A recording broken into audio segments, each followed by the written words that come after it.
দোস্ত কি অবস্থা, কেমন আছো? এই তো দোস্ত ভালো আছো, ভালো আছো? আর দোস্ত ভালো রে দোস্ত, একা একা আর ভাল লাগে না দোস্ত। মানছি আব্দুল্লাহ আব্দুল্লাহ মানুষ বিয়া হইরা শেষ। আমার বড় ভাইটা কই এল্লা শোনেও না, যেলা বিয়া হরাও তাও হরাইব না জানো। হ্যাঁ দোস্ত, তুই তো কবারই পারিস না তোর ভাইকে। ক্যাম্বারে কোমরে দোস্ত, দেখলি তো আমার ভয় লাগে রে, কলিজা খালি ধর ধাপর করে জানিস। এমনি হোক আজকে দোস্ত কয় লাগবি রে, আজকে আমার না করলে আর হবি না, সংসার আর চলতেছে না। কেমনে কি করবো ক, আজকে হাতে পায়ে ধরে হোক আর যেমনি হোক বলবো নি আজকে। আচ্ছা দোস্ত ঠিক আছে, তাহলে রাখ, ভালো থাকিস, রাখি আজকে। দেখি বড় ভাই কোনে আছে খুঁজি আগে। আচ্ছা কবই আজকে কথা।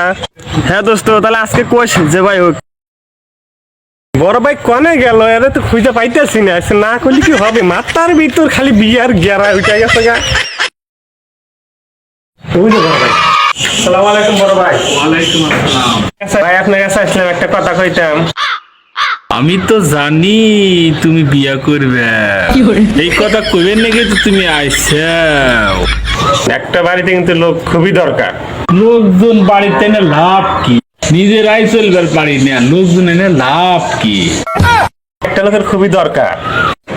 যতই বুঝাইবার চাও আমি তোমাকে বিয়া করামু না। ভাই তো বুঝতেছে না, ভাই খুলেই খানাবো, না খুলে বুঝবো না এই লোক।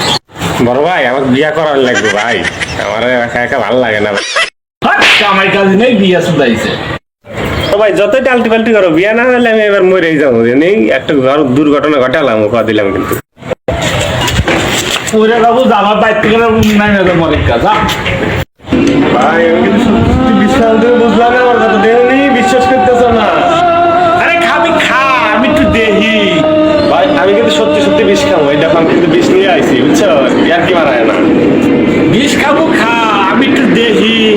ভাই আমি কিন্তু খাইলাম, কিন্তু আমার দেখো খাইলাম কিন্তু, খাইলাম কিন্তু ভাই। কি করে খেলাম রে ভাই, মারে মারে ভাই, আমি মরে গেলাম রে ভাই। বীজ যে খালু, বিষের ডেট আছে, আবার মরবুনি তো। এত কিছু করলাম তাও ভাই শালার বুঝার ফেললাম না, যার বিয়া করাই লাগবে, এটা মন করলোই না।